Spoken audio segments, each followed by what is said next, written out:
চোখের দিকে তাকালেও আমি আল্লাহর নাম তুই খুঁজে পাবি। আমাদের মেন বদভ্যাস কি জানেন? আমাদের জীবনের 85% সময় নষ্ট করে ফেলছি আমরা মানুষের ভুল ধরতে ধরতে, মানুষের দোষ খুঁজতে খুঁজতে, মানুষের নামে বদনাম করতে করতে। কথা বলতে হবে, কথা বলতে হবে। অন্যের বিয়ে ভাঙতে ভাঙতে আমাদের জীবনের অর্ধেক সময় শেষ। কবরের লাকিসটা গোছানোর জন্য টাইম নাই, সেজন্য আমরা সালাক হয়ে গাদা। আমি তো গাদা, আপনারটা আপনি এনে জানেন, আমি কিতা জানি, আপনারটা আপনি এনে কইবেন। সালাকের বেশে এদিকের গুলা কয় না, কয় আমি কইতাম না, গাদা হইলে তো আমার ইজ্জত চলে যাবে। আমরা সালাকের বেশে যদি গাদাই না হইতাম, ঘরের যে মায়ের পায়ের নিচে জান্নাত আছে, সে মায়ের চোখে পানি আনলাম কেমনে? মায়ের পায়ের নিচে সন্তানের জান্নাত, এটা আমরা সবাই জানি। জান্নাতে ঢোকার জন্য একটা দরজা লাগবে না? ওই জান্নাতের দরজা হচ্ছে বাবা।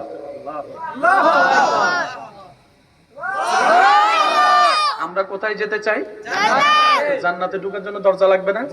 জান্নাত হচ্ছে মা, দরজা হচ্ছে বাবা। এবার বলেন দোনোজনের দোয়া লাগবে না? এজন্য ভালাই বিয়ে করিলেন। I love you too. ওরে I love you কি ভালোবাসা রে, টুরু লাভ। 6 মাস পরে কেউ কার চেহারা দেখতে পারে না? চেহারা দেখতে পারে না। আসল ভালোবাসা কোথায়? শুনে রাখুন, মনে রাখবেন, যে ভালোবাসায় কোনো প্রতারণা নাই, যে ভালোবাসায় শান্তি আর শান্তি, সেটা হচ্ছে বান্দার হৃদয়ে রবের ভালোবাসা, উম্মতের হৃদয়ে নবী মুস্তাফার ভালোবাসা। ডান হাত তুলে দেখাই, বলো ঠিক কিনা?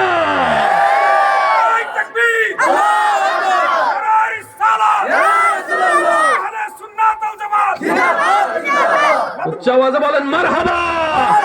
এবার আসেন একটু বোঝার চেষ্টা করি, তাহলে সৃষ্টিতে শ্রেষ্ঠ হইলাম বলেন না? মানুষের ভিতর দুই জাত, একটা মানুষ একটা অমানুষ। আমি কঠিন করতেছি না তো? না, আওয়াজও পাই না। আমি কঠিন নাকি সহজে আছি? চলা। মানুষের ভিতরে দুই জাত, একটা হচ্ছে মানুষ, একটা হচ্ছে মনে রাখবেন, অমানুষ কখনোই জান্নাতে যেতে পারবে না। এই কথায় একমত আছেন? শেষ ভালো যার সব ভালো তার, আওয়াজ দিয়ে বলেন এই কথায় একমত আছেন? অমানুষ কখনো জান্নাতে যেতে পারবে না। এবার আমি কিছু গুণের কথা বলবো, আপনারাই সিদ্ধান্ত নেবেন এটা কি মানুষের গুণ নাকি অমানুষের গুণ, আপনারাই বলবেন। একটু আমি বলি, আপনারা আগে শুনেন। যে মা বাবাকে কষ্ট দেয়, আমি শুনি নাই তো। যে মা বাবার সাথে বেয়াদবি করে, যে বড়দের সাথে বেয়াদবি করে, আওয়াজটা একটু বড় করে করে দেন। যে ছোটর শখ মেরে দেয়, যে বোনের জায়গা মেরে দেয়, যে এক সপ্তাহের জন্য টাকা নিয়ে 1 বছরও দেয় না, যে বাকি খাইয়া ফাঁকি দেয়, আরো জোরে, যে ভালো বিষা বইলে 2 নাম্বার দেয়, যে বন্ধুর গোপন কথা আরেকজনের বইলা দেয়, যে ফেসবুকে ফেক আইডি দিয়ে ফেম করে, যে বিয়ের আগে 10-12টা ফেম করে, যে বন্ধুর সাথে পিছনে বইসা গাঁজা খায়, আরো জোরে জোরে কোন না, যে আইল কাটার সময় নিজের বাগেরটা বেশি লইয়া লায়, আরো জোরে, যে পরকিয়া করে, যে স্বামীকে কষ্ট দেয়, যে বউকে যৌতুকের জন্য কষ্ট দেয়, যে শ্বশুর শাশুড়িকে কষ্ট দেয়, যে মা বাবাকে কষ্ট দেয়, যে মুরব্বীকে কষ্ট দেয়, যে রাস্তা বন্ধ করে দেয়, যে পানি বন্ধ করে দেয়, যে মানুষের জীবন হারাম করে দেয়, যে মানুষের শান্তি হারাম করে দেয়, আরো জোরে বলেন না, যে সুদ খায়, যে ঘুষ খায়, যে জুলুম করে, যে মিথ্যা বলে, যে 2 নম্বরই করে, যে গুনাহ করে। এবার আপনারা বলেন এই সমস্ত বদভ্যাস আমাদের ভিতরে আছে না? এবার আপনারা কোন, আমরা কি মানুষ না মানুষ?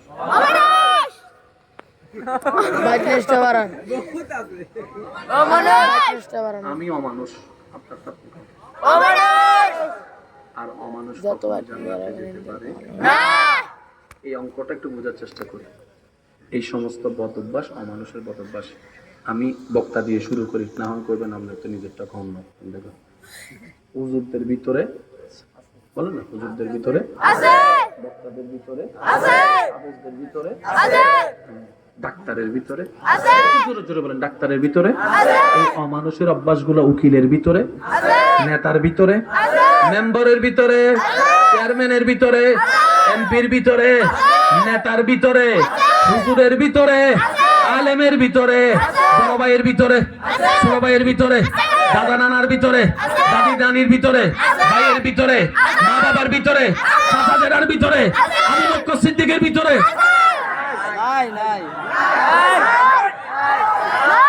শুনি না একটু বড় করে, ফারুক আজমের ভিতরে, ওসমান গনির ভিতরে, মৌলা আলীর ভিতরে, ইমাম হাসানের ভিতরে, ইমাম হোসেনের ভিতরে, ইমাম মালিকের ভিতরে, ইমাম শাফির ভিতরে, ইমাম আবু হানিফার ভিতরে, আব্দুল কাদের জিলানীর ভিতরে, গরিবের নামাজের ভিতরে, আমাদের ভিতরে পার্থক্য এখানে ঝগড়া পরে করে। কথা কি বুঝতে পারছেন? আল্লাহর প্রেমিক যারা, তাদের ভিতরে খারাপ খারাপ, আমরা এখনো প্রেমিক হতে পারি নাই, তাই আমাদের ভিতরে খারাপ আছে। কিরকম খারাপ? আমরা কাউকে যদি একবার সাহায্য করি, আজীবন হইলো বলেন না ভাইয়া, সওয়াব কামাই 10টা, গুনাহ কামাই টোটাল অঙ্ক টান দিলে আমরা সবাই। কিন্তু জান্নাতে যেতে গেলে তো আপনাকে প্লাস দিতে হবে। আল্লাহ আপনাকে জান্নাত দিতে চাচ্ছেন। আল্লাহ আমাদেরকে কোথায় দিতে চাচ্ছেন? আমি সবার মাদ্রাসার ভাইরা থাকলে একটু মনোযোগ দিবেন। মাদ্রাসার ভাইরা, আল্লাহ আমাদেরকে জান্নাত দিতে চাচ্ছেন, কিন্তু আমাদের তো গুনাহ বেশি। এবার আল্লাহ কি করছেন দেখেন, কত বড় ভালোবাসা আল্লাহ পাক আমাদের। আল্লাহ পাক বলেছে কোন রকম ঈমানটা নিয়ে আয়। পরীক্ষা কয়টা আমাদের? দুইটা। কবর, একটা হাসর। মনে রাখবেন, হাসরে হবে আমলের পরীক্ষা, কবরে হবে ঈমানের পরীক্ষা। এই হাসরের পরে হচ্ছে জান্নাত। আল্লাহ পাক বলে কোন রকম ঈমানটা নিয়ে তুই আয়, হাসরের ময়দানটা আমি সামলাই নেব। হাজার বার পড়েছি, কিন্তু কখনো মনের চোখ দিয়ে খেয়াল করি নাই যে সূরা সবাই মুখস্থ জানি। সবাই সূরা ফাতিহার প্রথম নম্বর লাইনটা বলেন আলহামদুলিল্লাহি রাব্বিল আলামিন। এবার দ্বিতীয় নম্বর লাইন বলেন আর-রাহমানির রাহিম। এবার তৃতীয় নম্বর লাইন সবাই বলেন আবার বলেন আবার বলেন। আল্লাহ বলছেন আমি আল্লাহ বিচার দিবসের মালিক।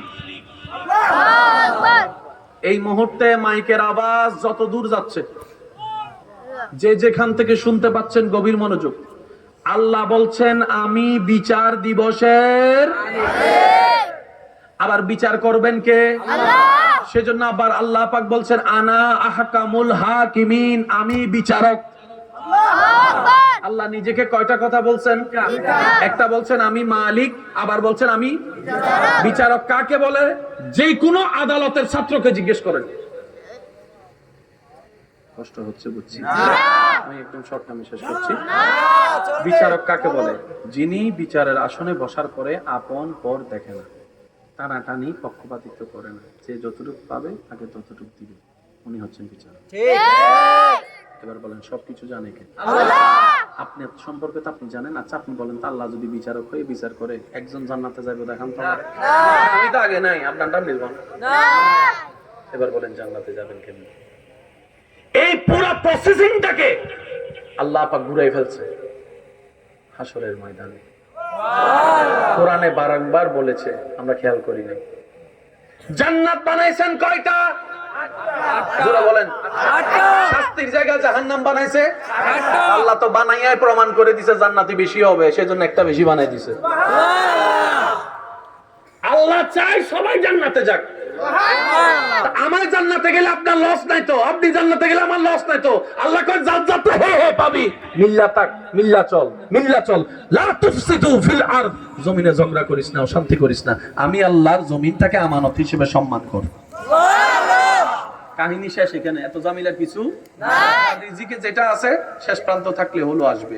রিজিকে যদি না থাকে ঘরের সামনে, আপনার চোখের সামনে যদি ইলিশ মাছও থাকে, গ্রান পাইবেন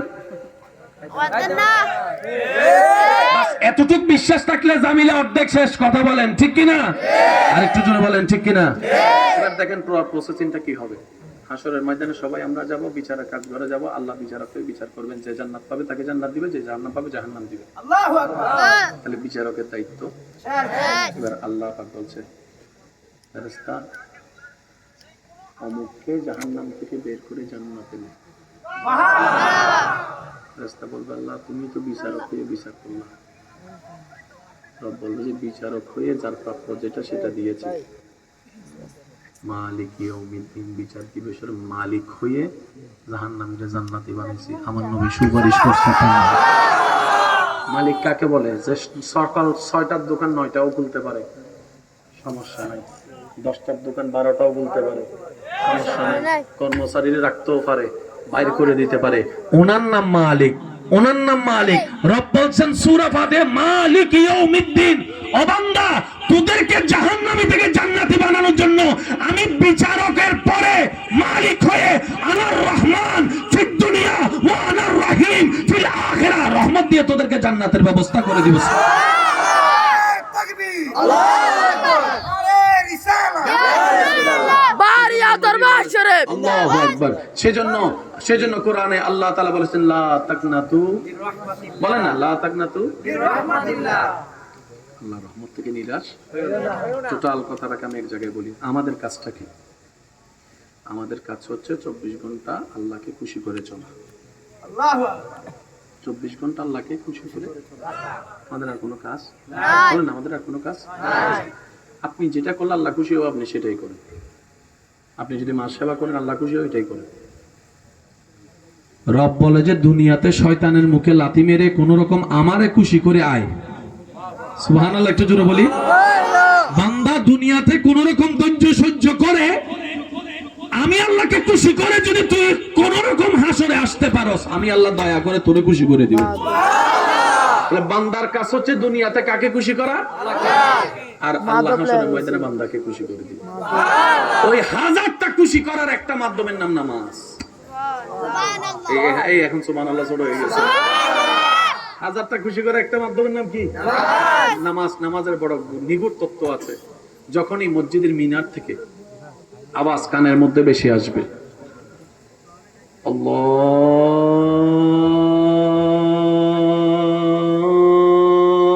আল্লাহু আকবার, আল্লাহু আকবার, আমরা যেন ওই ডাকটার সাথে সাড়া দিয়ে যেতে পারি। সর্বোচ্চ চেষ্টা করব মসজিদে যেতে। যদি সেটা কোনো কারণে সম্ভবের বাইরে হয়, আমরা ঘরে হলে ঘরে, দোকানে হলে দোকানে, যেখানে পারি।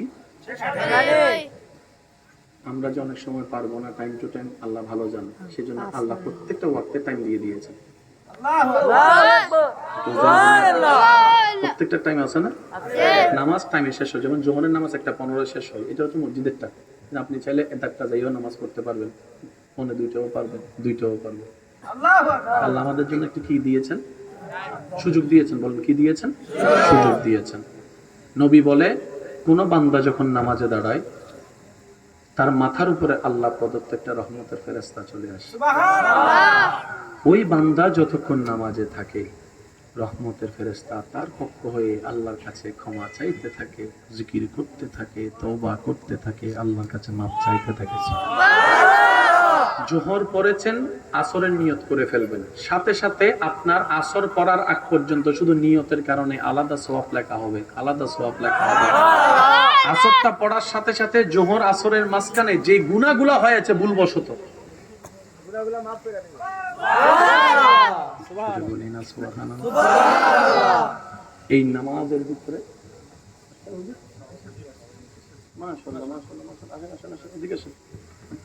নারায়ে তাকবীর, নারায়ে রিসালাত। সভাপতি মহোদয়ের আগমন, মন খুলে একবার বলেন মারহাবা। ইজ্জত দিলে ইজ্জত বাড়ে, ইজ্জত দিলে ইজ্জত বাড়ে। আপনি বড় হবেন কখন? আপনি যখন আল্লাহর বান্দাকে বড় করবেন। বুঝতে পারছেন? আমরা তো সবসময় জিততে চাই, তার সাথে আমি কোন অংশ কম দিই, ল তিনটা জিতা যায় না, হারলে জিতা যায়। হারলে কি হয়? জিতা যায়। আমাকে যে তুই একজন ভালোবাসেন আল্লাহর জন্য, আবদার করে একটা কথা বলি, সবসময় জিতার চেষ্টা করেন না। সৃষ্টির কাছে হেরে থাকবেন, স্রষ্টার রহমতে জিতে থাকবেন। ঠিক। মনে করেন আপনার মা বাবা 5টা ভাই আছেন, আপনারা কেউ রাখছে না। দুনিয়াতে আপনি যদি মা বাবাকে রাখেন, দুনিয়া বিভাবে আপনি কিছু লসে থাকবেন, কিন্তু আপনি রবের রহমতে চোখে জিতে যাবেন। কথা কি বুঝতে পেরেছি? জায়গা সম্পত্তি নিয়ে ঝামেলা হয়েছে, আপনার ছোট ভাই চাচা দেন না 1 ইঞ্চি 2 ইঞ্চি, যা যা কাকা যা যা, 1 ইঞ্চি ছাড়বেন। মান জাআ বিল হাসানাতে ফালাহু আশরু আমসালিহা। দুনিয়াতে আপনার আমলে, না হয় আপনার ছেলে মেয়ের আমলে, না হয় আপনার নাতিদের আমলে, ওই 1 ইঞ্চি জায়গার 10 গুণ বেশি জায়গা আপনার বংশধরের কাছে আসবেই আসবেই আসবে। এটাই রবের ওয়াদা। নবী বলছেন, শর্তের উপর থাকার পরও শুধু ঝগড়া না হওয়ার জন্য কেউ যদি মাফ করে দেয়, আমি নবী গ্যারান্টি দিলাম আল্লাহ তাকে মাফ করে দিবে। এতটুকু আল্লাহর জমিন নষ্ট করেন না, ঝগড়া করে মামলা টামলা না আছে সব শেষ করে ফেলেন, বাঁচবেন আর কয়দিন। অনেকে তো এমনও বলা শোনা যায়, বলে আমি মারা গেলে তুই আমার চেহারা দেখিস না, আমি তোর জানাজায় যাব না। ওরে বাবা রে, কত বড় একজন আল্লাহর ওলি দেখছেন। বলেন এগুলা কি মানুষের কাজ না অমানুষের কাজ? আর অমানুষ কখনো জান্নাতে যেতে পারবে? আমি আসার পরে দেখলাম ছোট্ট ছোট্ট ভাইয়েরা এই মাহফিলটা করেছেন, আমি মুগ্ধ হয়েছি। এই বয়সে যে এত বড় একটা চ্যালেঞ্জ নেওয়ার সাহস হয়েছে, আল্লাহরও রহমত ছিল, আপনাদের সবারও ভালোবাসা ছিল। আমি অন্তর থেকে দোয়া করি দিন বদিন যেন এটা আরো বাড়তে থাকে, আল্লাহ সে তৌফিক দান করুক। সহযোগিতা আপনারা করবেন তো ইনশাআল্লাহ? আরো জোরে বলেন ইনশাআল্লাহ। যার যত শক্তি আছে একবার বলেন সুবহানাল্লাহ। হ্যাঁ, হয় নাই, আরো একটু ইমানি গর্জন দিয়ে বলেন সুবহানাল্লাহ। এবার বলেন আলহামদুলিল্লাহ। এবার বলেন লা ইলাহা ইল্লাল্লাহ। এবার সবাই 2 হাত তুলে গর্জন দিয়ে বলেন আল্লাহু আকবার, আল্লাহু আকবার, লা ইলাহা ইল্লাল্লাহ, লা ইলাহা ইল্লাল্লাহ, মুহাম্মাদুর রাসূলুল্লাহ সাল্লাল্লাহু আলাইহি ওয়াসাল্লাম। শেষ পর্যন্ত আপনারা থাকবেন। ওয়া আখিরু দাওয়ানা আলহামদুলিল্লাহি রাব্বিল আলামিন।